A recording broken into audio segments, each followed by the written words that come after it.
Hello बच्चों, acid base and salt chapter में हम आते हैं method of preparation of salt. ठीक है, तो यहाँ पे कुछ मेथड दिए हुए हैं, 6 मेथड हैं। यही सारे आपको फिर डिटेल में यहाँ दिए, तो बेसिकली यहीं से आता हूँ। ठीक है, इसको मैं नहीं पढ़ता हूँ, मैं डायरेक्ट यहाँ से आता हूँ। पहला है डायरेक्ट कॉम्बिनेशन। ठीक है, मतलब डायरेक्ट मिला दो सीधे वो आपका सॉल्ट बन के तैयार। ठीक है, जैसे यहाँ पे हमारा आयरन है, इसमें बहुत सिंपल सा है, Na+Cl- जानते हैं आप लोग। सोडियम और क्लोरीन को आपस में मिलाओ, तुरंत ही आपका नमक बन के तैयार। ठीक है, तो यहाँ पे भी दिया हुआ है, आयरन दिया है, क्लोरीन दिया है। ठीक है, एक मेटेलिक एलिमेंट है, एक नॉन मेटेलिक एलिमेंट है, मिला दिया तो यहाँ पे आपका आयरन क्लोराइड बनके तैयार हो गया, जो कि सॉल्युबल है। अब ये आपको याद करना पड़ेगा सॉल्युबल है कि नहीं। अच्छा, डायरेक्ट कॉम्बिनेशन को हम सिंथेसिस भी कहते हैं, ध्यान रखना। अगर कहीं पूछ लिया कि सिंथेसिस प्रोसेस, इसका मतलब डायरेक्ट कॉम्बिनेशन की बात हो रही है। तो बहुत सिंपल सिंपल सा इक्वेशन है। आपको यहाँ पर आपके सब मेटल है, यहाँ पे नॉन मेटल है, उनका आपस में रिएक्शन कराओ और आपका यहाँ पर सॉल्ट बन के तैयार। कुछ इसमें से सॉल्युबल है, कुछ इनमें से इनसॉल्युबल है। समझ में आ गया। अब आ जाते हैं यहाँ पर नेक्स्ट हमारा डिस्प्लेसमेंट। डिस्प्लेसमेंट में क्या है, कुछ एक्टिव मेटल्स हैं जो एसिड में से H को अब वहाँ से जो हाइड्रोजन आयन है या हाइड्रोनियम आयन है उसको वहाँ से रिप्लेस करके और जा करके एक सॉल्युबल सॉल्ट फॉर्म कर लेते हैं, और H2 जो यहाँ से निकलेगा वो अलग से गैस बन जाएगा। समझ में आ गया ना। जैसे कि हमारे यहाँ पे Fe है, लोहा है, जिंक है, ठीक है, मैग्नीशियम है, तो ये सब सीधा जाकर के इसके साथ रिएक्शन करेंगे और वहाँ से H+ आयन को रिप्लेस कर देंगे और सॉल्युबल सॉल्ट बनेगा। पीछे आपने पढ़ रखा है, सिंपली यहाँ पे लर्न करना है। ठीक है, थर्ड हम देखते हैं प्रेसिपिटेशन। ठीक है, इसमें एक सॉल्युबल सॉल्ट सॉल्यूशन है जो पानी में घुल सकता है, एक दूसरा सॉल्युबल सॉल्ट सॉल्यूशन पानी, दोनों का वाटर वाला एक सॉल्यूशन ले लेंगे आप। पहले सॉल्ट का, जैसे कि यहाँ पे है हमारा लीड नाइट्रेट, ये का सॉल्ट है।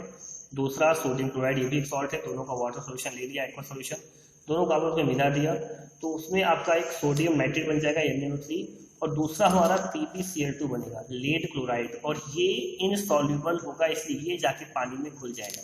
समझ में आया, सॉरी, पानी में नीचे बैठ जाएगा, घुल नहीं जाएगा। मतलब एक तरह का सॉल्ट लिया जो पानी में घुल सकता है, इसका हमने वाटर सॉल्यूशन बनाया। दूसरा भी लिया, इसका वाटर सॉल्यूशन बनाया, दोनों का आपस में मिक्स कर दिया, और कुछ देर में देखेंगे कि दो तरह के सॉल्ट बन गए। एक हमारा बना है सोडियम नाइट्रेट जो कि वाटर में घुला हुआ है पहले से ही, और दूसरा PbCl2, ये एरो दिखाता है कि वो नीचे जाकर के तली में बैठ जाएगा, उसे हम बोलते हैं प्रेसिपिटेट। समझ में आ गया।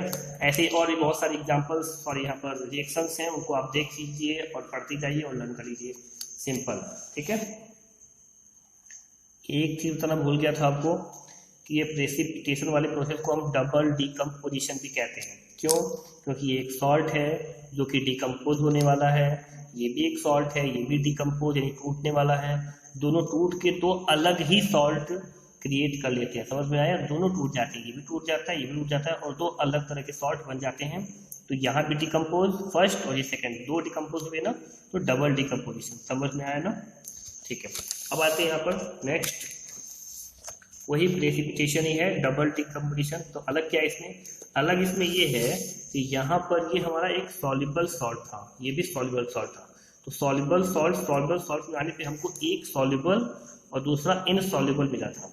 लेकिन यहाँ पर क्या करने जा रहे हैं, यहाँ पर इन्होंने कहा है for preparation of a insoluble salt. यहाँ पर भी हमने एक इनसॉल्युबल सॉल्ट बनाया था, नीचे देखिए ध्यान से, ये इनसॉल्युबल सॉल्ट था। यहाँ पर भी ये इनसॉल्युबल बनाएंगे, लेकिन for preparation of an insoluble salt from another insoluble salt. ठीक है, पिछली रिएक्शन में दो सॉल्युबल थे, उससे एक इनसॉल्युबल आया था। यहाँ पर एक इनसॉल्युबल बनाएंगे दूसरे इनसॉल्युबल से ही। ठीक है, कैसे करते हैं? जो हमारा इनसॉल्युबल सॉल्ट है पहले उसको सॉल्युबल में कन्वर्ट करते हैं और उस सॉल्युबल से एक दूसरा इनसॉल्युबल सॉल्ट बनाते हैं। आई बात समझ में? जैसे हमारा प्रिपरेशन ऑफ PbCl2 जो कि इनसॉल्युबल है, उसको हम बनाएंगे PbO से। ठीक है, तो देखो यहाँ पर ध्यान से इस G2 को देखो, ये हमारा लीड ऑक्साइड है, उस पर हम HNO3 रिएक्शन कराते हैं। ठीक है, यहाँ पे नाइट्रिक एसिड को हम लीड ऑक्साइड के साथ रिएक्शन कराते हैं, तो हमको PbNO3 मिलता है। ठीक है, लीड नाइट्रेट और वाटर मिलता है। ये लीड नाइट्रेट हमारा सॉल्युबल है, और इस लीड नाइट्रेट को सोडियम क्लोराइड के साथ हम दोबारा एक बार रिएक्शन कराते हैं, और हमको यहाँ पर मिलता है NaNO3 और PbCl2। ठीक है, और ये जो PbCl2 है ये हमारा एक दूसरा इनसॉल्युबल सॉल्ट है। तो यहाँ पर हमारा जो PbO था लीड ऑक्साइड, वो भी इनसॉल्युबल था, उससे मैं बनाया PbNO3 का होल ट्वाइस। जो कि हमारा सॉल्युबल है, और इस सॉल्युबल को हमने दोबारा NaCl से रिएक्ट कराया और फिर बना दिया हमने इनसॉल्युबल सॉल्ट। समझ में आया? तो पहले इनसॉल्युबल सॉल्ट को एसिड के साथ रिएक्शन करा करके बनाएंगे एक सॉल्युबल सॉल्ट, और सॉल्युबल सॉल्ट को दूसरे सॉल्युबल सॉल्ट के साथ रिएक्ट करा के बनाएंगे इनसॉल्युबल सॉल्ट, जो कि एज अ प्रेसिपिटेट जाके तली में बैठ जाएगा। समझ में आ गया? तो थोड़ा सा ये कॉम्प्लिकेटेड तरीके से लिखा हुआ है, यहाँ पर मैंने समझाने की कोशिश की है। अगर आपको समझ में नहीं आया वीडियो को एक बार फिर से देखिएगा, ठीक है। इसी तरह से बाकी दूसरे भी हैं, एक बार देख लीजिएगा, इसमें भी आपको सिंपली लर्न ही करना है, ठीक है। अब आते हैं न्यूट्रलाइजेशन। मैंने बहुत शुरू में बताया था कि क्या होता है न्यूट्रलाइजेशन। क्या होता है? ये होता है कि जब किसी एसिड को किसी बेस के साथ रिएक्ट करते हैं, एसिड अपनी क्वालिटी खत्म कर देता है, बेस भी अपनी क्वालिटी खत्म कर देता है, सॉल्ट और वाटर बन जाता है, दोनों मतलब दोनों न्यूट्रल हो जाते हैं। ये भी न्यूट्रल, ये भी न्यूट्रल, कुछ और ही बन गया। समझ में आ गया ना? तो ध्यान से देखो,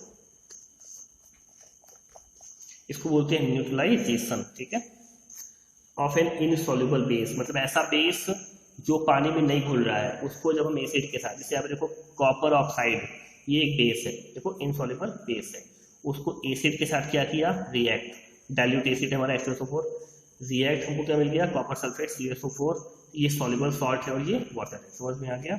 ऐसे प्रोसेस को हम बोलते हैं न्यूट्रलाइजेशन। ये बाकी सब लर्न कर लेना। तो यहाँ पर ये इनसॉल्युबल ऑक्साइड था, हमारा इनसॉल्युबल हाइड्रोक्साइड है, वही H वाला, ठीक है। कॉपर हाइड्रोक्साइड, लेड हाइड्रोक्साइड, उसको भी हमने H2SO4 और HNO3 के साथ कराया रिएक्शन, तो हमको सॉल्युबल सॉल्ट मिल गया और पानी मिल गया। समझ में आ गया? न्यूट्रलाइजेशन जब हम कराते हैं किसी इनसॉल्युबल बेस का, किसी इनसॉल्युबल बेस का मतलब ऐसा बेस जो पानी में नहीं घुलता है, उसको जब हम एसिड के साथ रिएक्ट कराते हैं, उस प्रोसेस को न्यूट्रलाइजेशन कहते हैं। और जब ऐसा बेस जो पानी में घुल जाए, जिसे हम एल्कली कहते हैं, एल्कली, ठीक है, सॉल्युबल बेस या एल्कली, उसको जब हम एसिड के साथ रिएक्ट कराते हैं तो उस प्रोसेस को हम टिट्रेशन भी कहते हैं। तो टिट्रेशन को न्यूट्रलाइजेशन भी कहते हैं, ध्यान रखना, ये भी कहते हैं, इसका एक अलग से एक और नाम है टिट्रेशन। और ये ऊपर वाले को तो सिर्फ न्यूट्रलाइजेशन ही कहते हैं, इसका कोई और नाम नहीं, लेकिन इसका एक निक नेम दे दिया है। क्या नाम दिया है? टाइट्रेशन या टिट्रेशन। अगर ये एग्जाम पूछेगा क्या होता है तो सब कह देना कि एल्कली को जब हम एसिड के साथ, एल्कली क्या? सॉल्युबल बेस जो पानी में घुल जाए, उसको जब हम एसिड के साथ मिलाते हैं, न्यूट्रलाइज करते हैं, तो हमको सॉल्ट और वाटर मिल जाता है। इस प्रोसेस को हम टिट्रेशन कहते हैं। इसमें से कोई भी एग्जाम्पल उठा करके लिख देना, आएगा समझ में। अच्छा, नेक्स्ट देखते हैं action of dilute acid on carbonates and bicarbonates, ठीक है। तो कोई भी कार्बोनेट या बाइकार्बोनेट हो, किसी का भी कार्बोनेट, जैसे कि आप लेड कार्बोनेट है, जिंक कार्बोनेट है, कॉपर कार्बोनेट है, या बाइकार्बोनेट जैसे कि हमारा पोटेशियम बाइकार्बोनेट या दिया हुआ है, ठीक है।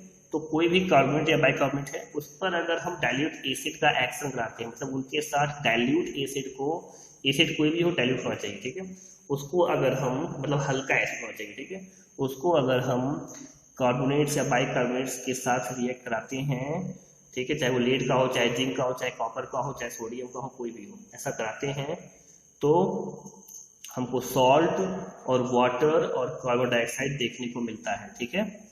तो ये भी इसको बनाने का एक तरीका है। समझ में आ गया?